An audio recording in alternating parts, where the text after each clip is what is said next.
जय जय श्री कृष्ण, जय जय श्री कृष्ण, जय जय श्री कृष्ण। बोलो आनंद एक बार, हरि बोल हरि बोल हरि बोल। आज दिन सोमवार है और अश्विनी कृष्ण द्वितीया तिथि होगा ऐसा लग रहा है। मैं दूसरी राधा कृष्ण प्रिया कृष्णानंद बीके पंडा, पूर्व आईजी पुलिस, पूर्व IPS अफसर, भगवान श्री कृष्णचंद्र मेरे स्वामी, मेरे पतिदेव के श्री चरणों में कोटि कोटि प्रणाम, साक्षात दंडवत। बाकी सभी को आशीर्वाद, सबका कल्याण हो।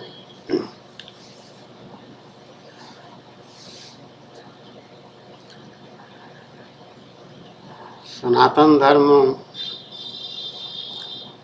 विलक्षण धर्म है। जो यह धर्म भगवान द्वारा स्वयं बनाया गया है।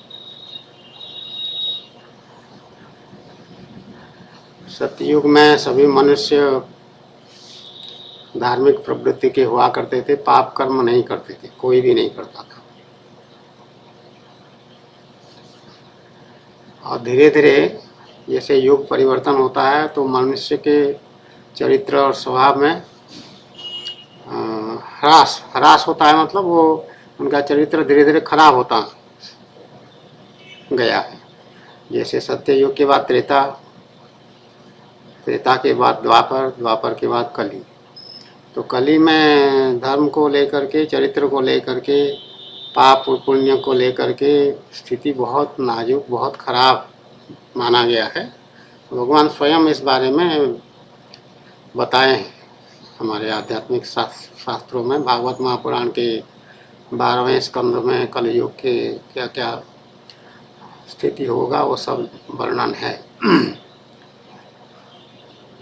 तो कलयुग में गेरुआ वस्त्र आदि पहन करके बहुत सारे लोग अपने को संत महात्मा कहते हैं, और कुछ लोग गेरुआ वस्त्र पहने बिना ही गृहस्थ जैसा रहते हैं और अपने को संत महात्मा कहलाते हैं और बड़ा आडंबर करते हैं। उनके लाखों करोड़ों भक्त होते हैं और सैकड़ों हजारों उनके आश्रम आदि होते हैं और बड़ा धन संपत्ति बहुत होता है, ऐसा देखा गया है। और कुछ लोग संन्यास आश्रम में प्रवेश करने के बाद भी संन्यास आश्रम का जो नियम है उसका स्पष्ट उल्लंघन करते हुए रहते हैं।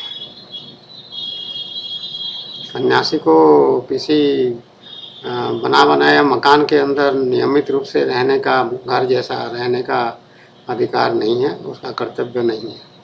उसको तो घूमना है, पेड़ के नीचे रहेगा, तालाब में जाएगा, पानी पिएगा, इस तरह की बातें हैं। भिक्षा मांग के अन्न ग्रहण करेगा, शरीर निर्वाह करेगा और किसी सांसारिक प्रपंच में नहीं पड़ेगा। कोई वस्तु अपने पास जमा करके नहीं रखेगा। कटी वस्त्र उसको कहते हैं, कमर में एक छोटा सा वस्त्र पहनेगा बस। और दंड और कमंडलू उसका मुख्य होता है। उसके बाद कोई और संपत्ति और चीज़ें वस्तु उसके पास नहीं होते। ऐसा कड़ा नियम है। लेकिन नहीं, आजकल सब करोड़पति अरबपति है और बड़े बड़े मकान और बड़े बड़े ठाट बाट और बहुत सारे शिष्य और बहुत धन संपत्ति, सब इस तरह के। तो आसाराम बापू बलात्कार के आरोप में जेल गए थे। अभी भी जेल में हैं कि नहीं मुझे ठीक से नहीं पता। एक स्वामी नित्यानंद कर्नाटक और तमिलनाडु विभाग के हैं, नए उम्र के हैं। अभी उनका आयु जो है 36-37 वर्ष हो, ऐसा कहीं लिखा है।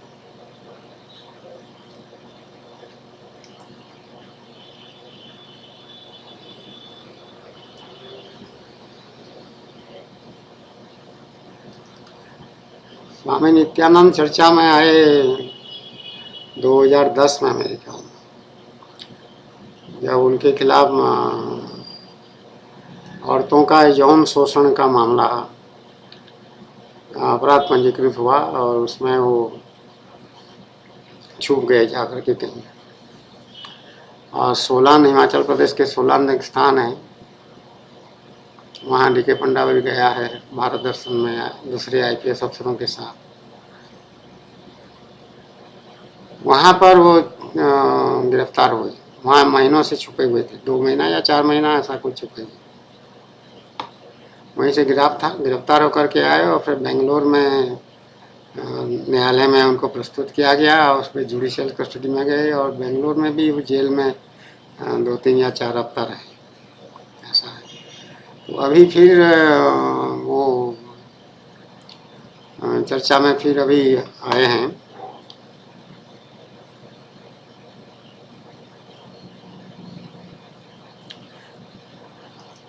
जिसमें ये हुआ है कि सुप्रीम कोर्ट, हमारे देश के सुप्रीम कोर्ट ऑफ इंडिया ने आदेश किया उनको, स्वामी नित्यानंद को, कि अपना पोटेंसी टेस्ट वो कराएं।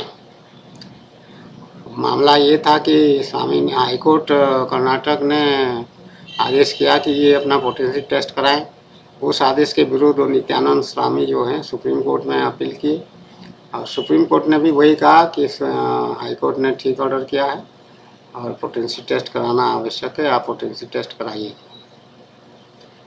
The bench headed by Justice Ranjana Prakash and Desai said there is no reason why a rape accused should not undergo a potency test. Nityanand had approached the apex court to challenge a Karnataka High Court order that had directed him to undertake the medical test. Nityanand has been on bail since June 2010 after he was arrested from Solan in Himachal Pradesh. He had gone into hiding in Solan for about a month.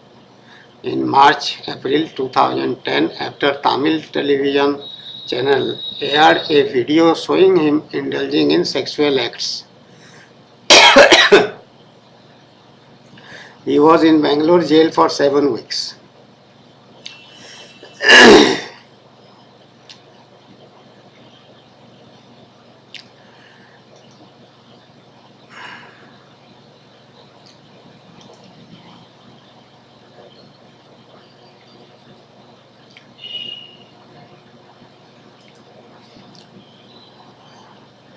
ये इनका date of birth इसमें दिया हुआ है, Wikipedia का page है ये।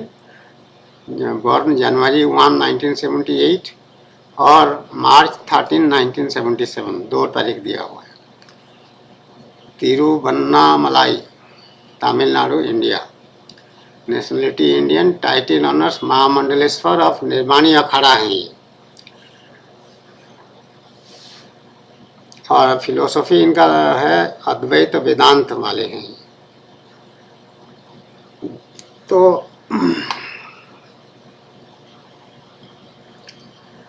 बड़े बड़े बातें हैं। महामंडलेश्वर जो इनका बनाया गया है इसमें भी बहुत कंट्रोवर्सी हुआ था, मैंने कहीं पढ़ा था उस समय, भी हाल की बात है।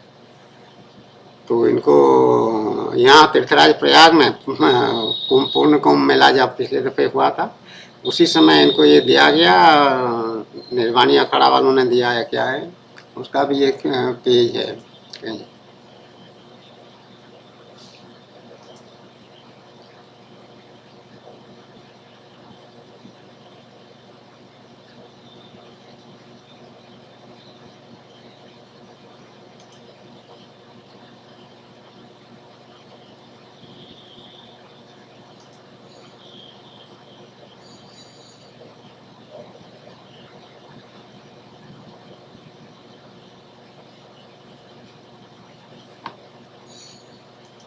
ये विकिपीडिया में ही ये दिया हुआ है। इन जून 2012 a Hindu organization in Tamil Nadu filed petition in Madurai court against Nityanand, etc., etc.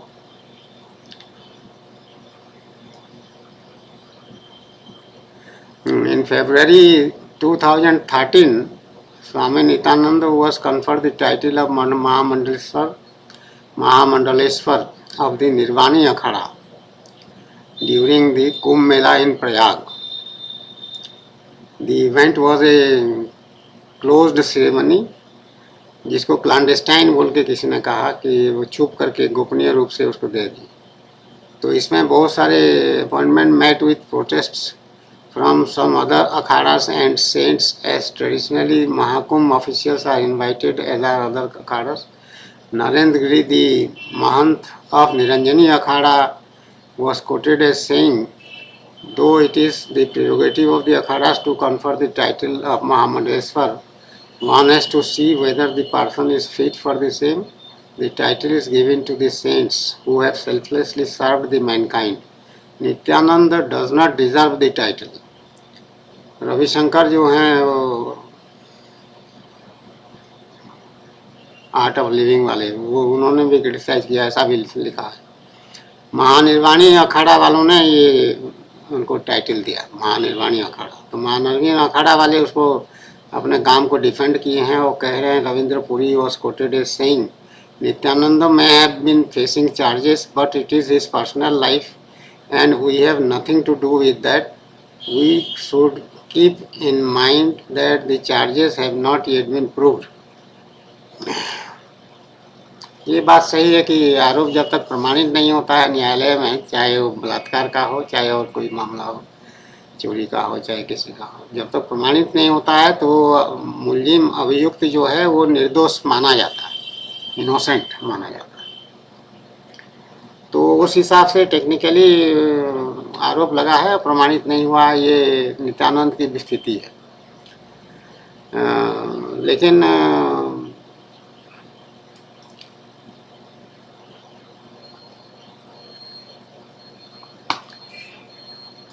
बात ये है कि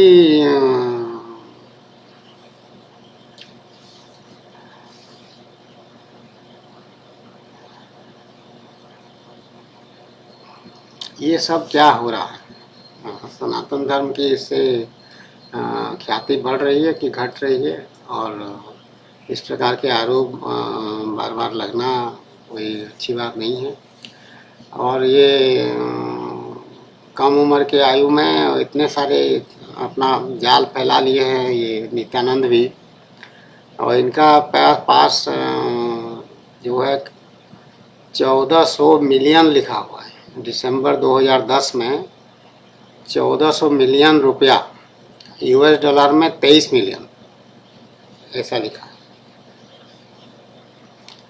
इन कर्नाटक एंड तमिलनाडु इनका Nityanand imports and exports business बोल के भी कोई बना रखे हैं, और नाना प्रकार का आडंबर कर रहे हैं।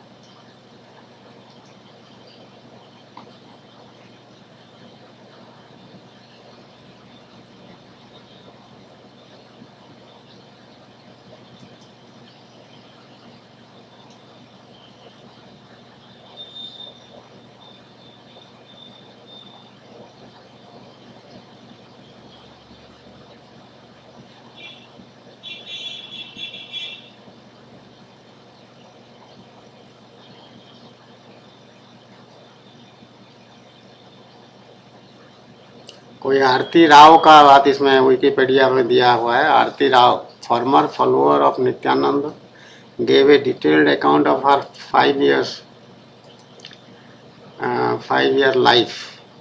experience with the Guru. She alleged that Nityananda repeatedly raped her and threatened her with dire consequences if she revealed it to anybody. Aarti also claimed that it was she who had secretly filmed Nityanand's sex tapes with a Tamil actress. The ashram held a press conference which ended abruptly. The devotees and some journalists had heated arguments and then they even exchanged blows. तो ये सब किसी भी आध्यात्मिक स्थान पर या धार्मिक स्थान पर ये सब बातें और होना जो है बहुत ही क्या कहा जाए, होना नहीं चाहिए ऐसी बात। और जहाँ ये सब हो रहा है, जहाँ अकुत धन संपत्ति इकट्ठा कर ले रहे हैं, कैसे वो चंदा उंदा ले लेते हैं, लोगों को क्या क्या आश्वासन देते होंगे, कुछ करते होंगे। धन जिसको इकट्ठा करने का लालच है वही इकट्ठा करता है। ये काम, क्रोध और लोभ वाली बात है, तो ये लोभ का परिणाम है। पैसे के लिए लोभ है उसका, इसलिए पैसा हमको भी भगवान की प्राप्ति हुई है भगवान की कृपा से। और हम सीधा साधा जैसे हैं, एक आम आदमी के तो रहते हैं, झाड़ू लगाते हैं, पोछा लगाते हैं, घर में रसोई बनाते हैं, बर्तन धोते हैं, भगवान की सेवा कर रहे हैं, उसी भाव में हैं। हम भगवान के दासी हैं, भगवान हमारा पाणी ग्रहण किए हैं।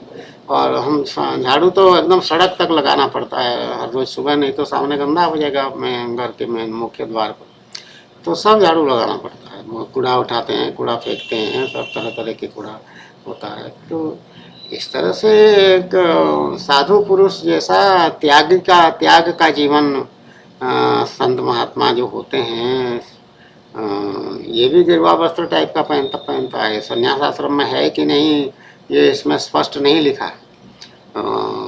फिलोसफी लिखे हैं अद्वैत वेदांत। अद्वैत वेदांत मतलब ज्ञान मार्ग।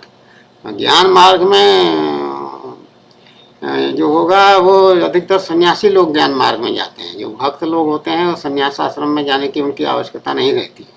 वो गृहस्थ में रहते रहते ही भगवान भक्ति मार्ग में कोई भी जा सकता है, कर्मयोग भी कोई भी कर सकता है। लेकिन जब ज्ञान मार्ग में जो अधिकतर वो वैराग्य से होता है, ज्ञान मार्ग में वैराग्य जब होता है तो वो संन्यास आश्रम में अपने आप चले जाते हैं। और संन्यास आश्रम में सब लोग नहीं जा सकते हैं, ब्राह्मण लोग के लिए ही संन्यास आश्रम में जाने का नियम है।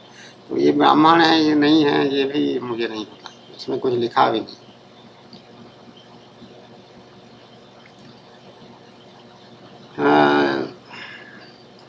जो भी हो, ये विदेश उदेश से जाके पैसा इकट्ठा करना, संपर्क रखना, ब्रांचेस रखना, ये ताम झाम आडम्बर, ये इस बात का प्रमाण है कि भगवान की तरफ दृष्टि कम है। और बिजनेस जैसे एक ऑर्गेनाइजेशन चलाना, संस्था चलाना, वो इनका जीवन का उद्देश्य हो गया है। और वो पूरा गेरुआ वस्त्र पहन के और दांत दिखा के, जहाँ देखिए दांत दिखा के हंस रहे हैं। तो दांत दिखा के हंसना भी एक पूरा दांत दिख रहा है, तो इसमें फोटो दिया हुआ है सब। ये संतों का लक्षण नहीं होता है। वो मुस्कुराएगा भी तो धीरे से स्मित हास्य होता है। लेकिन हमेशा फोटो खींच रहा था बत्ती से दिखा करके, ये क्या हो रहा है। और बहुत सारे लड़कियां वहाँ पर आते हैं विदेशी, उनका एक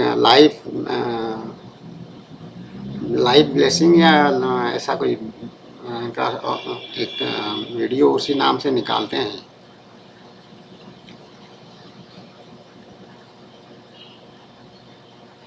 यूट्यूब में इनके वीडियोस मिले थे तो मैंने कुछ उसको सब्सक्राइब भी किया था ताकि इनका कुछ जानकारी हो सके, क्या कर रहे हैं। बड़ी बातें करते हैं। और कोई जो आध्यात्मिक साधना भगवान बताए हैं भगवद गीता में, कर्मयोग, भक्ति योग और ज्ञान योग, वही साधना का मूल आधार है।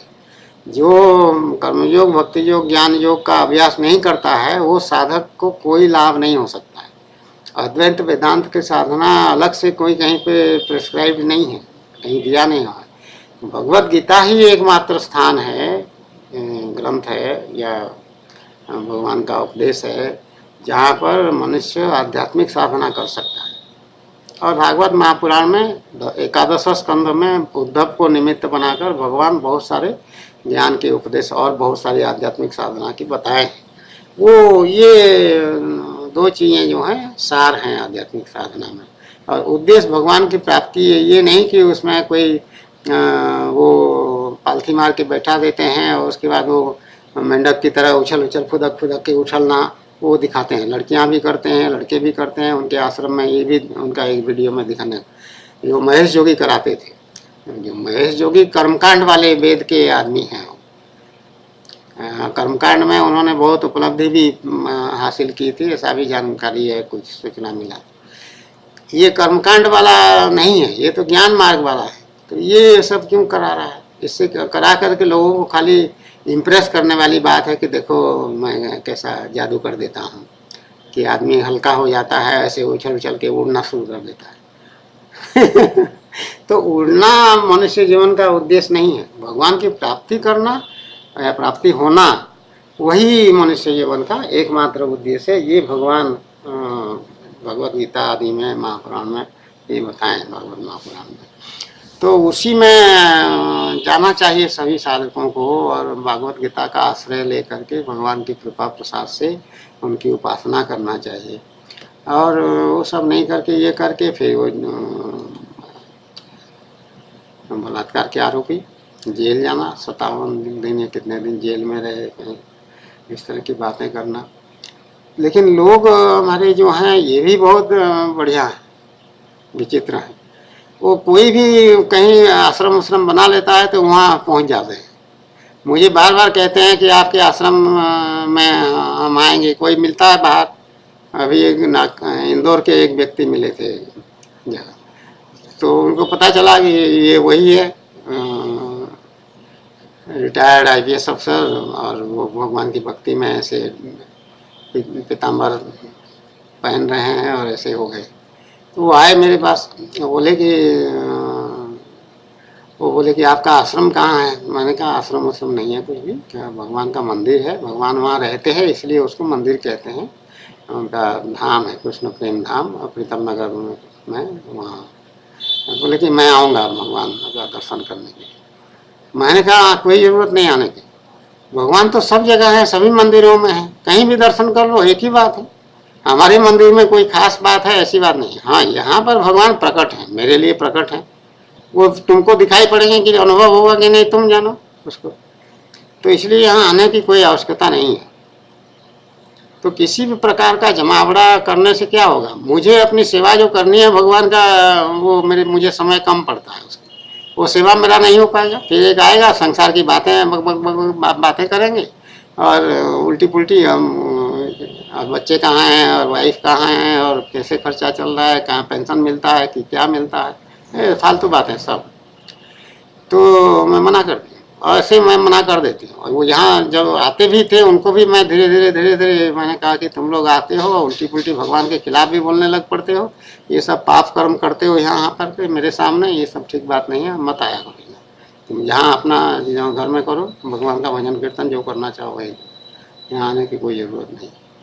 हाँ, संसारी मनुष्य बहुत विचित्र है।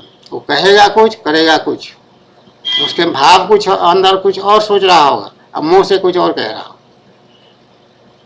ये विचित्र हरकतें मैंने यहाँ पे सालों तक मैंने देखा है बहुत।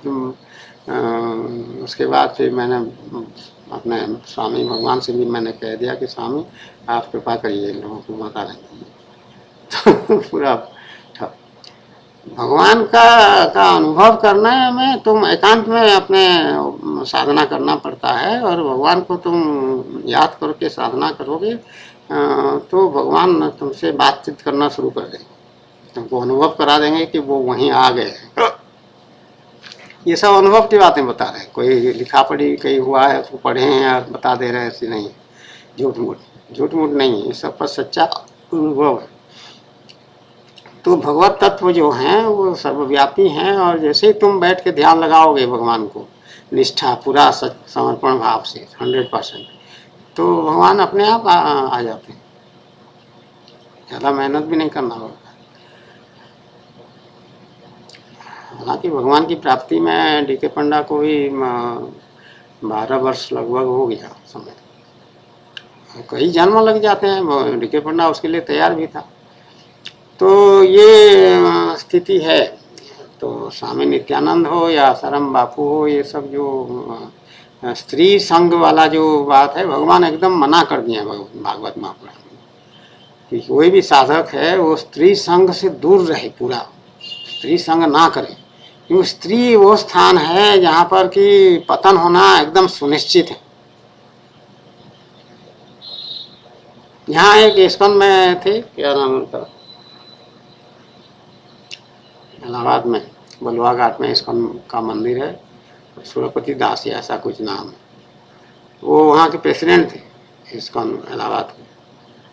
वो कौन लड़की वहाँ पे आती थी भगवान के दर्शन करने के लिए, उनसे बातचीत हुई, बातचीत होते होते उनसे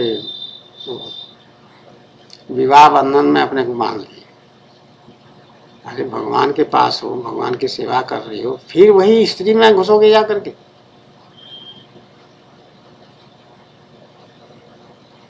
जो कि भगवान मना कर रखे हैं पूरा, बस क्या।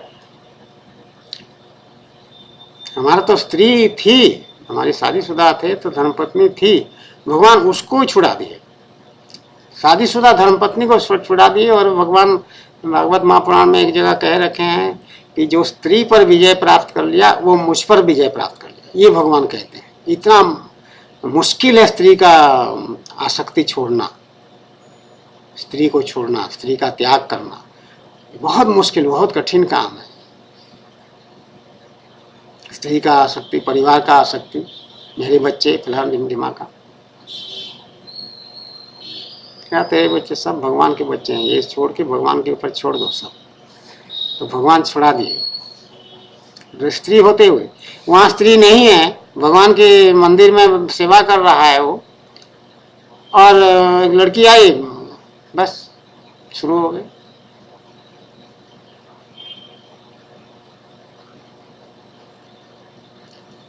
कोई बता रहा था, इस्कॉन का एक सदस्य आया था यहाँ पे, कभी कभी आते रहते हैं ऐसे और सब भगवान का लीला है। भगवान कह रहे हैं मिलना बिछड़ना दोनों भगवान की कृपा से होता है। तो कोई आ गया था तो एक अकस्मात नहीं आया तो भगवान का हाथ है उसमें। और वो बता रहा था कि वो सुरपति दास और उसकी वाइफ जो है अपने आप को कृष्ण और राधा कहते हैं, वो देवी बन गई है, ये अपने को भगवान कहते हैं, वो भगवती हो गई, ऐसा बता रहे थे। मतलब वो कोई चापलूसी में कह दिया होगा एक आध बार तो उसको पकड़ लिए होंगे, या अपने से अपने को ऐसा प्रोजेक्ट किए हैं कि हमको ऐसे करो, व्यवहार करो, हम भगवान हैं, ये धर्मपत्नी तो ये भगवती हूँ, देवी हूँ, तो उनकी भी पूजा करो, दक्षिणा दो और सत्कार करो, इस तरह की बात।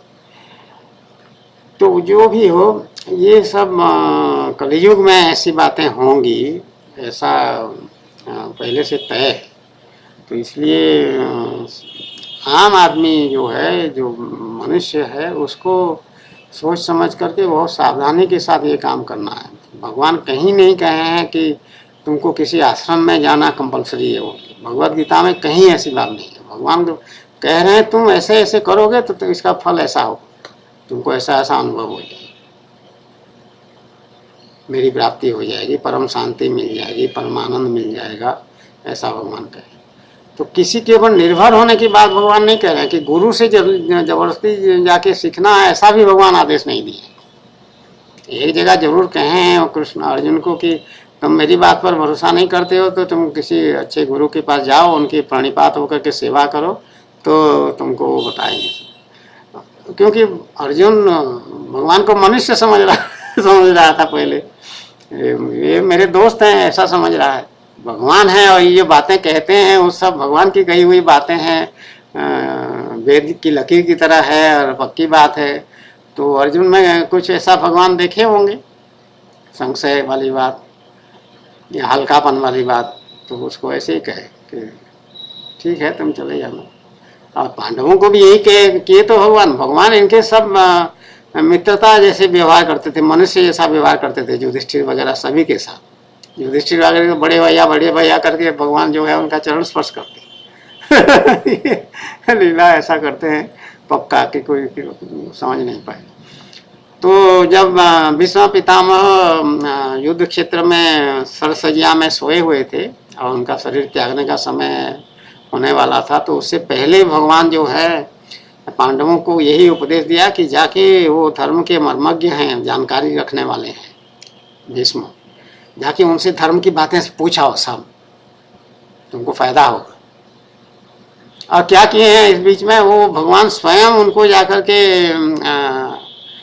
भीष्म को जो है वो ऐसी शक्ति दे दिए हैं कि उनको वो जो सर सजिया है, तीर या धनुष तीर जो लगे हुए हैं शरीर में, उसमें बहुत पेन है, दर्द है, तो भगवान वो सारे दर्द को मिटा दिए। और भगवान उनको ये ज्ञान वाला बुद्धि भी दे दिए हैं कि वो पांडव आएंगे तो उनको ठीक से उपदेश कर दें। वो दोनों काम भगवान किए हैं। भगवान चाहते थे तो वो चाहते थे वही उपदेश भगवान दे सकते थे, लेकिन उनमें फिर वो भाव नहीं होगा। पांडवों का कहेगा ये तो हमारा यार दोस्त है, ऐसे ही बकवास कर रहा है ये क्या जाने धर्म की बात। तो भीष्म पितामह है हमारे, तो पितामह जो बात बताएंगे अपने अनुभव की बात बताएंगे, तो उनको ज़्यादा महत्व देंगे। इसलिए भगवान पांडवों को वहाँ भेजे करने कराने वाले स्वयं हैं भगवान, तो ऐसी लीला करते रहते हैं। वो बात अब मैं समझती हूँ, और कोई समझे ना समझे, अब मैं अच्छी तरह से समझती हूँ कि भगवान कैसे छोटी सी छोटी बात को भी ऐसे बना देते हैं जैसे कि भक्त कल्याण के लिए, लेकिन हम समझते हैं अब तो धर्म जो है वो जो शास्त्र में निरूपण किया गया है धर्म, उसमें कोई फेरबदल नहीं होता है, चाहे सत्ययुग हो चाहे कलयुग हो। तो महान मनुष्य को शास्त्र में जाना चाहिए, और पढ़ा लिखा जो है कम से कम उसको, और जाके वहाँ पर श्रद्धा के साथ नतमस्तक होकर के शास्त्र के शरण में जाना चाहिए, भगवान के शरण में जाना चाहिए, उसको पढ़ना चाहिए। तो उसमें तुमको जानकारी मिल जाएगा कि क्या कर्मयोग है और क्या भक्ति योग है और क्या ज्ञान योग है।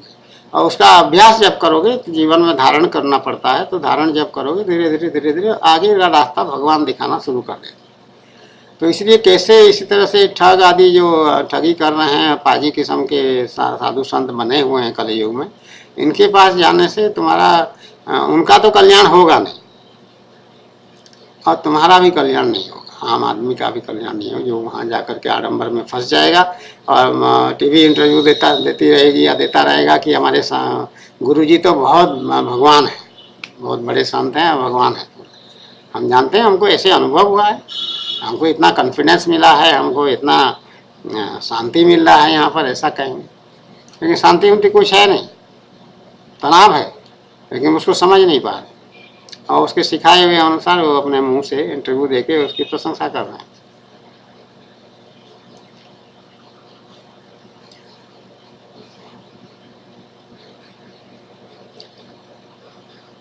हमारी स्थिति ऐसी है कि हम खाली दृष्टाभाव में हम सब देखना चाहिए, देखना है, देख रहे हैं, कोई दूसरी बात नहीं है। तो संसार के कल्याण के लिए भगवान कुछ बातें कहलाते हैं, तो ये बात कह रहे हैं, तो इसलिए जय जय श्री कृष्ण, जय जय श्री कृष्ण, जय जय श्री कृष्ण, बोलो आनंद एक बार, हरि बोल हरि बोल।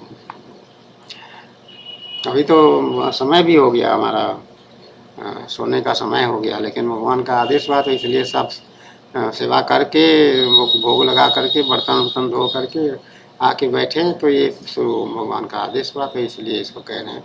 श्रृंगार उंगार देखिए हमारा सब उतर चुका है, रात शाम को सब श्रृंगार उतर जाता है, भगवान उतार देते हैं। तो सबका कल्याण हो, सबका सन्मार्ग में सबकी गति हो, सदाचार में सब रहें, ऐसे भगवान कृपा करें, और पुरुषार्थ करो, सब पुरुषार्थ करना आवश्यक है। हरे कृष्ण।